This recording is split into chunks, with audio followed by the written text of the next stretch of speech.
The helpful hands. In a quiet town nestled between green hills and tall trees, there lived a young girl named Lily. She was kind, cheerful, and always ready to help others. People in the town often said, "Lily has magic hands." They're small but very helpful. Lily lived with her grandmother, Nana Rose, in a cozy little house filled with the smell of fresh flowers and warm bread. Nana Rose had taught Lily to cook, clean, sew, and garden. More importantly, she taught her the joy of helping others. Every morning, Lily would wake up early, brush her teeth, tie her long brown hair into a ponytail, and run to the kitchen. "Good morning, Nana," she'd say. "Good morning, my dear," Nana Rose would reply with a smile. After breakfast, Lily would put on her shoes and head out with her little basket. "Who needs my helpful hands today?" she would whisper to herself as she walked down the path. One morning, Lily heard that Mr. Green's cow had gone missing. Mr. Green was an old farmer who lived at the edge of town. He was always kind to Lily and gave her apples whenever she visited. Lily rushed to his farm and found Mr. Green sitting on a haystack, looking sad. "Oh, Mr. Green, what happened?" Lily asked. "It's Daisy," he said with a sigh. "She wandered off last night, and I can't find her. My old legs can't take me far." "Don't worry," said Lily. "I'll help you." Lily searched the fields, called Daisy's name, and asked neighbors if they had seen the cow. After 2 hours, she found Daisy near the river, chewing grass happily. "There you are, Daisy." Lily laughed. She led the cow back to the farm and gave her fresh hay and water. Mr. Green was so happy. He gave Lily a basket of red apples and said, "Thank you, Lily. Your helpful hands saved the day." Lily smiled and said, "That's what they're for." A week later, dark clouds covered the sky.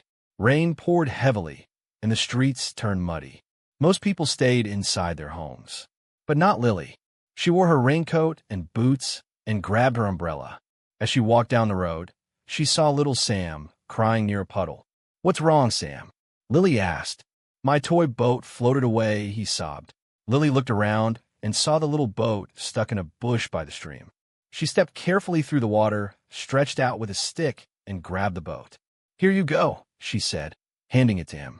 Sam smiled wide and hugged her. "Thank you, Lily."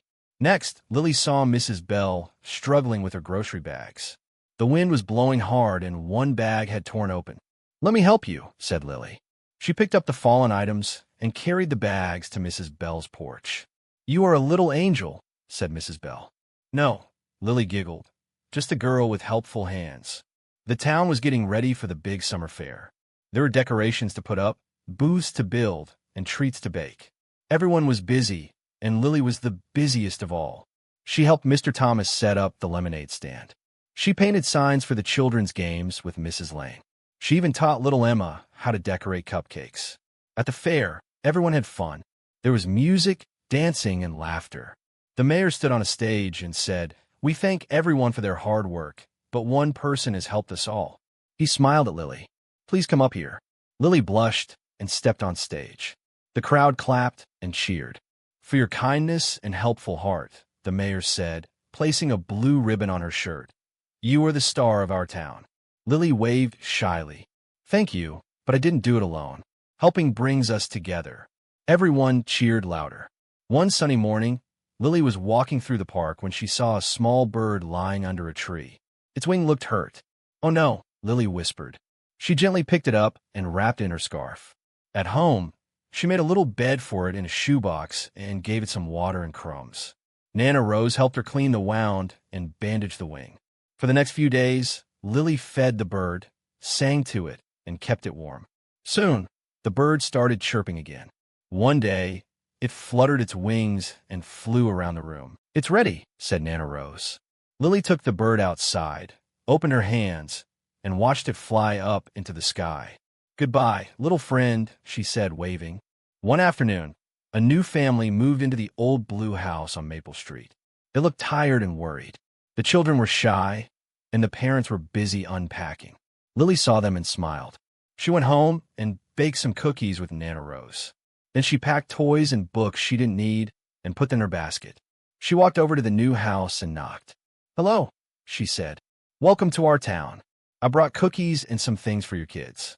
The family smiled. The children's eyes lit up when they saw the toys. "Thank you," said the mother. "We were nervous about moving, but you've made us feel at home." Later that week, Lily helped them plant flowers in their garden and showed the kids around town. From that day, they became good friends. Lily was always helping others. But one day, she decided to surprise the one person who helped her the most, Nana Rose. She spent the morning picking wildflowers and the afternoon baking her favorite cookies. She made a card that said, "To the best Nana in the world, thank you for your love and care. Love, Lily." She cleaned the house, set the table, and made tea. When Nana Rose came home from her knitting club, she saw everything and smiled with tears in her eyes. "Oh, Lily," she said, hugging her, "you are my sunshine." "No, Nana," Lily said, "you are mine." One day, Lily caught a cold.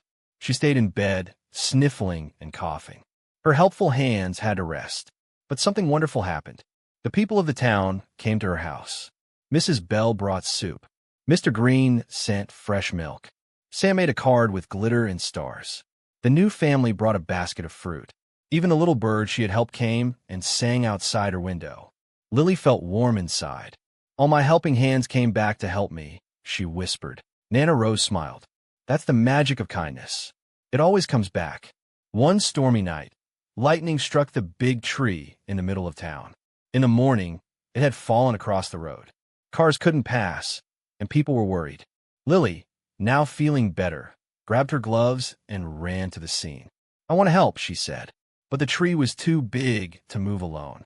"Let's work together," shouted Sam. Soon the whole town came. People brought saws, ropes, and carts. Some chopped, others cleared branches. Kids carried sticks and swept the path. By afternoon, the road was clear. The mayor looked around and said, "This is the power of helpful hands." Everyone clapped and smiled. As the years passed, Lily grew taller, but her hands stayed just as helpful. People in other towns heard about the girl with the helpful hands. They came to visit and asked her, "What's your secret?"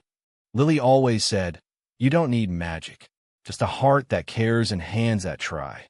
She taught children how to help each other, and they started their own kindness clubs.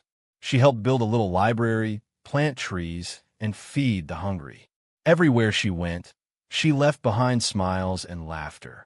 One day, Lily sat under a tree and thought, "How can I help even more people?" She came up with a plan. She wrote a little book filled with stories and pictures of ways to help. It had ideas like, share your toys, help carry bags, visit a lonely neighbor, smile and say kind words, feed a hungry pet, plant a tree, clean your room without being asked, write a thank you note. She gave the book to schools, libraries, and families. Soon, children everywhere were using their own helpful hands. Years later, the town was known as the Kindness Town. Visitors were amazed by how people helped each other. There were no locked doors, no lonely people, and no hungry hearts. There was even a statue in the park of a girl holding out her hands. Under it was written, "One small pair of hands can make a big difference." And every child who grew up in that town heard the same bedtime story, the story of Lily and her helpful hands.